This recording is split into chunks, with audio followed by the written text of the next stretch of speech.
اگر وہ اس چال کی اصل حقیقت بھانپ گیا تو پھر؟ رمیز نے اس کے سوال پر گہرا سانس لیا تھا۔ کچھ باتیں تھیں جنہیں وہ سوچنا نہیں چاہتا تھا۔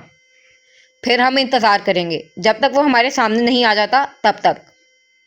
رات باہر کترا کترا تحلیل ہونے لگی تھی۔ احمد اسٹڈی سے اٹھایا۔ اگلے ہی پل اس کا فون بجا تو اس نے اسے نگاہوں کے سامنے کیا۔ وہ بنا کچھ سوچے تیزی سے زینے عبور کرتا باہر کی جانب بڑھ رہا تھا۔ اسے شجاع کے ہاسپٹل روم کے باہر کھڑے گارڈ کی کال موصول ہوئی تھی۔ شجاع کو ہوش آ گیا تھا اور وہ اسے ذاتی طور پر خود ملنا چاہتا تھا۔ وہ اس سے ملنے ایک بار پہلے بھی گیا تھا، لیکن تب اس کی حالت غیر تھی۔ گاڑی کو ہاسپٹل کے راستے پر ڈالتا وہ اگلے ہی پل آگے بڑھ رہا تھا۔ پھر ہاسپٹل کے باہر ایک پل کو گاڑی روکی، ڈیش بورڈ سے 3 تصاویر اٹھائیں اور خاموشی کے ساتھ گاڑی کا دروازہ بند کرتا باہر نکل آیا۔ رات کی سیاہی میں اسپتال کی چہل پہل کافی حد تک سمٹ چکی تھی۔ اس نے 90 تلے قدم اٹھائے، پھر آگے بڑھتا گیا۔ اگلے ہی پل اب وہ شجاع کے برابر کھڑا تھا اور وہ اسے خوفزدہ نگاہوں سے تک رہا تھا۔ احمد آہستہ سے اس کے کان کے پاس جھکا۔ جو دکھاؤں اس پر سر ہلانا، اور اگر تم نے جھوٹ بولنے کی کوشش کی تو تمہارا قتل میرے ہاتھوں ہوگا، اسی ہسپتال میں۔ صبح تمہاری لاش پنکھے سے جھولتی ہوئی ملے گی اور پولیس فائل میں تمہارا کیس خودکشی ڈکلیئر کر کے بند کر دیا جائے گا۔ اس کی سرد سی آواز میں عجیب سی جھنجھناہٹ تھی۔ شجاع کا حلق خشک پڑ گیا اور گردن میں بے تحاشا پسینہ ابھر آیا تھا۔ وہ سیدھا ہوا، پھر اپنے ہاتھ میں پکڑی تصاویر اس کے سامنے کی۔ وہ سارنگ کی تصویر تھی۔ کیا یہ تھا جس نے تمہاری یہ حالت کی ہے؟ اس کے استفسار پر تیزی سے نفی میں سر ہلانے لگا۔ احمد نے گہرا سانس لیا اور پھر دوسری تصویر اپنی نگاہوں کے سامنے کی۔ اس تصویر کو شجاع کے سامنے کیا تو اپنا سانس تک روک لیا۔ وہ زاویار کی تصویر تھی۔ شجاع نے اب کی بار بھی نفی میں سر ہلایا تو احمد نے آنکھیں بند کر لیں۔ اس کے اوپر سے کوئی وزن سا ہٹا تھا۔ اگلی تصویر پر اس کے ابرو ایک بار پھر سے تن گئے تھے۔ اس نے آہستہ سے وہ تصویر شجاع کی جانب پھیری تو وہ چند پل سن رہا اور پھر اس کے رونے کی آواز ابھری۔ اس کی آنکھوں میں ایک ایسا خوف الکورے لینے لگا تھا کہ احمد چونکا۔ شجاع تیزی سے اس بات میں سر ہلا رہا تھا، یہاں تک کہ اس کا پورا جسم کپ کپانے لگا۔ وہ اپنے بٹ پر باہی بے آپ کی مانند تڑپنے لگا۔ اس کے حلق سے گر گر کی آوازیں سنائی دے رہی تھیں۔ جانتے ہیں وہ تصویر کس کی تھی؟ وہ حرم کی تصویر تھی، اور احمد کو اپنا جواب مل گیا تھا۔ حرم؟ سارنگ کی آواز اس کے کان میں لگے آلے میں گونجی تو اس نے بیزار سا سانس خارج کیا تھا۔ کیا ضروری ہے تمہارا ہر آدھے گھنٹے کے بعد فون کرنا؟ وہ جھنجھلا گیا تھا۔ دوسری جانب چند پل سناٹا چھایا رہا اور پھر سارنگ کی آواز ابھری۔ یا میں کوئی فارغ نہیں بیٹھا ہوں، یہ میں تمہارا کام کر رہا ہوں، لیکن تمہیں میری قربانیوں کی ذرا قدر نہیں۔ میری زندگی بہت پرسکون چل رہی تھی، لیکن پھر تم جیسے انسان سے دوستی ہو گئی اور اچھی بھلی زندگی میں بھونچال آ گیا۔ جب سے یہ کیس شروع ہوا میری تو راتوں کی نیندیں اڑ گئی ہیں۔ ہر آن میں اپنے کلینک کو اٹھ کر دیکھتا ہوں کہ کہیں اس پر حملہ تو نہیں ہو گیا، کہیں میرے آس پاس بندوقیں لے کے افسران تو نہیں کھڑے، اور کہیں تمہارے منحوس اعمال کا سایہ مجھ پر تو نہیں پڑ گیا۔ اور تم کہہ رہے ہو کہ میں تمہیں ہر آدھے گھنٹے بعد فون کیوں کر رہا ہوں؟ میں ڈرا ہوا ہوں۔ او خدا، میں کس کے ساتھ اپنا سر مار رہا ہوں؟ بھاڑ میں جاؤ اور آئندہ یہاں کا رخ نہ کرنا۔ اس سے پہلے کہ وہ کچھ کہتا اگلی جانب سے فون بند کر دیا گیا تھا۔ اس نے گہرا سانس لے کر کان سے آلہ نکالا اور پھر وہیں زمین پر لیٹ گیا۔ وہ ورزش کر رہا تھا اور اس وقت اپنے اپارٹمنٹ میں موجود تھا۔ پتہ نہیں کیوں اسے اتنے ڈرامے باز دوست ملے تھے۔ وہ اٹھ کھڑا ہوا، میٹ سمیٹ کر ایک جانب رکھا اور پھر کچن کاؤنٹر پر رکھی بوتل سے پانی گلاس میں انڈیلنے لگا۔ اسے دوبارہ سارنگ کو کال کرنی تھی۔ وہ یقیناً کوئی ضروری بات کرنے کے لیے فون کر رہا تھا، لیکن اس کی بیزاریت نے سب الٹ پلٹ کر دیا تھا۔ اب وہ فون نہیں اٹھا رہا تھا، یقیناً اپنے کسی کتے کو گود میں لے کر اس کے خلاف بیانیہ دے رہا ہوگا۔ کچھ لمحات بعد اب وہ اپنی گاڑی کا رخ کلینک کی جانب پھیر رہا تھا۔ دروازہ دھکیلنے پر گھنٹیاں بجی تو سارنگ نے سر اٹھا کر دیکھا۔ وہاں سے حرم داخل ہو رہا تھا۔ اس نے اپنی آنکھیں ضبط سے میچ کر چہرہ پھیر لیا۔ میں نے فون رکھ دیا تو تم اپنی شکل دکھانے یہاں چلے آئے ہو؟ کیا بات کرنی تھی تمہیں؟ حرم کا انداز سنجیدہ تھا۔ اس کا انداز دیکھ کر سارنگ اگلے ہی پل سیدھا ہو بیٹھا۔ میں نے رمیز کی پریس کانفرنس دیکھی، اس نے کرائسس کو بلیسنگ میں بدل دیا اپنے لیے۔ حرم نے اس کی بات پر کوئی جواب دینا مناسب نہ سمجھا۔ وہ آج کل ضرورت سے زیادہ ہی خاموش رہنے لگا تھا۔ اس کی شرارتی آنکھیں اور مسکراہٹ جیسے عنقا ہو گئی تھی۔ شاید معاملات پہلے سے کہیں زیادہ کھٹن ہو گئے تھے۔ مجھے پتہ نہیں کیوں عجیب سا خوف ہے، جیسے وہ ناظرین پر حملہ کرنے کی کوشش کرے گا۔ اور اب کہ وہ چونکا تھا، بھوری آنکھیں اس کی جانب پھیریں۔ اور تمہیں ایسا کیوں لگا؟ شاید وہ کہیں اندر جانتا ہے کہ اس سب کا سامنا وہ ناظرین یا پھر ان کے گھرانے کی وجہ سے کر رہا ہے۔ اب وہ میڈیا کے سامنے کھل کر آ گیا ہے۔ اس پر ہاتھ ڈالنا اب کسی کے لیے بھی آسان نہیں ہوگا۔ وہ اسے سنجیدگی سے سن رہا تھا۔ سارنگ اس سے اگلی بات کہتے ہوئے ہچکچا رہا تھا۔ ہو سکتا ہے کہ وہ تمہارے کیے کا بدلہ ناظرین سے نکالے اور اس کی آخری بات سن کر حرم کے ماتھے پر ابھرے بل دھڑک گئے تھے۔ وہ پیچھے ہو بیٹھا۔ تم نے نازنین کو پروٹیکٹ کرنے کے لیے جو ان کی بیٹی کے ساتھ کیا، اس کا رد عمل کچھ بھی ہو سکتا ہے، اور جتنا بااعتماد وہ ہے، شاید ایسا کوئی قدم اٹھانے سے وہ نہ چکے۔ وہ کبھی ایسا کرنے کی غلطی نہیں کرے گا۔ ایسے میں سب کا شک اسی پر جائے گا۔ نازنین اس کے خلاف بیان دیے بنا خاموش نہیں رہیں گی۔ اس نے جیسے یہ سب سارنگ سے زیادہ خود سے کہا تھا۔ وہ کیوں اپنے اعمال کے رد عمل بھول گیا تھا؟ جب ہمیں لگتا ہے کہ کبھی کوئی انسان ایسے حالات میں ایسا کچھ نہیں کرے گا جس پر شک سیدھا اسی پر جائے، تب اکثر وہی انسان وہ کام کر جاتا ہے، کیونکہ لوگوں کو اندازہ ہوتا ہے کہ اس سے ایسی بے وقوفی کی توقع نہیں کی جا سکتی۔ وہ ایسے حالات کا فائدہ اٹھاتا ہے حرم۔ وہ لوگوں کے نفسیات اور جذبات کو مینیپولیٹ کرتا ہے۔ ناظرین کا بیانیہ کوئی معنی نہیں رکھے گا۔ وہ سب کو یہی کہے گا کہ یہ جھوٹ اور پبلک کی توجہ لینے کا ایک اور طریقہ ہے۔ میں اپنے ڈوبتے کاروبار کو سنبھال رہا ہوں، ایسے میں مجھے ایسی توقع رکھنا حماقت ہے، اور بس پھر معاملہ ختم ہو جائے گا۔ حرم چپ سا ہو گیا تھا۔ رمیز ایک مشکل آدمی تھا، اسے اب اندازہ ہو رہا تھا۔ یکدم ہی سے اپنے شانوں پر بوجھ سا محسوس ہونے لگا تھا۔ وعدے بہت بھاری ہوتے ہیں، ان کا بوجھ سانس تک لینے نہیں دیتا۔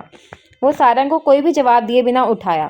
اب اسے ساری رات ناظرین کے گھر کے باہر پہرا دینا تھا۔ وہ رسک نہیں لے سکتا تھا، اس کے پاس رسک لینے کی گنجائش نہیں تھی۔ اس نے گاڑی گلی کے باہر روکی اور پھر رات کو ہر آنچ پگھلتے دیکھتا رہا۔ خطرہ رات کی سیاہی کا تھا، دن میں تو وہ کم از کم بے فکر ہو سکتا تھا۔ اگلے دن وہ مگن سے اپنے کمپیوٹر کے سامنے بیٹھی کام کرنے میں مصروف تھی۔ لائبریری معمول سے زیادہ خالی اور خاموش تھی۔ الہام چھٹی پر تھی کیونکہ اسی ہفتے اس کی منگنی تھی۔ اس کی غیر موجودگی میں ناظرین کا کام دگنا ہو گیا تھا۔ اس نے 5 منٹ کا بریک لینے کے لیے کرسی کی پشت سے ٹیک لگایا، اور پھر جو ہی اس نے نگاہیں کمپیوٹر کی چمکتی اسکرین سے ہٹا کر اوپر دیکھا تو ٹھہر سی گئی۔ لائبریری کے قد آفرتے شیلف کے ساتھ ہاتھ باندھے کھڑا وہ اسے ہی دیکھ رہا تھا۔ معمول کے برعکس اس کا چہرہ بے حد سفید اور بے جان محسوس ہو رہا تھا۔ زاویار؟ بنا آواز کے ہلتے اس کے لبوں کی جنبش دیکھ وہ ہلکا سا مسکرایا تھا، پھر اسے کوئی بھی موقع دیے بغیر دبے قدموں جیبوں میں ہاتھ ڈالے قریب چلا آیا۔ اس کے مقابل لگی کرسی کھینچی اور چپ چاپ بیٹھ گیا۔ پھر مٹھی میں قید ایک چھوٹی سی پرچی نکال کر اس کی جانب بڑھائی۔ اس کی نگاہوں نے زاویار کے چہرے سے اس مڑے توڑے کاغذ تک کا سفر کیا تھا۔ اگلی ہی پل اس کی آنکھوں نے ایک بار پھر سے زاویار کی جانب دیکھا۔ پرچی کے لیے اس نے ہاتھ نہیں بڑھایا تھا۔ یہ کیا ہے؟ اور تم اس وقت یہاں کیا کر رہے ہو؟ کوئی کام تھا؟ اس کی آواز بھلے ہی دھیمی تھی، لیکن اس کی سنجیدگی زاویار کو بخوبی محسوس ہوئی تھی۔ اس نے سر اس بات میں ہلایا اور پھر ہاتھ میں تھامی پرچی مٹھی میں قید کر لی۔ ماتھے پر گرے بالوں کے باعث اس کی آنکھیں ڈھک سی گئی تھیں۔ اس نے تھوک نگلا اور پھر آہستہ سے بولا، جب آپ خوفزدہ ہوتی ہیں تو کیا کرتی ہیں میڈم؟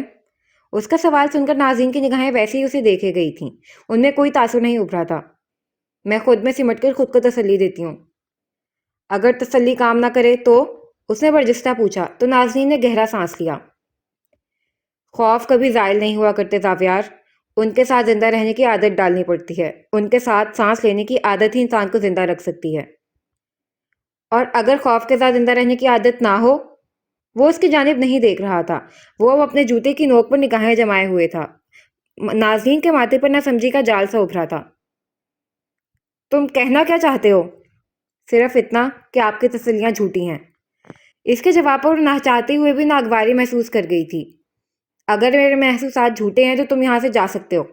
وہ اسپاٹ سا کہہ کر اپنی چمکتی اسکرین کی جانب متوجہ ہوئی تو زاویار نے نگاہیں جوتے کی نوک سے ہٹائے بغیر کہا، اندر کہیں آپ بھی جانتے ہیں کہ آپ غلط بیانی سے کام لیتی ہیں، خاص کر خود کے ساتھ۔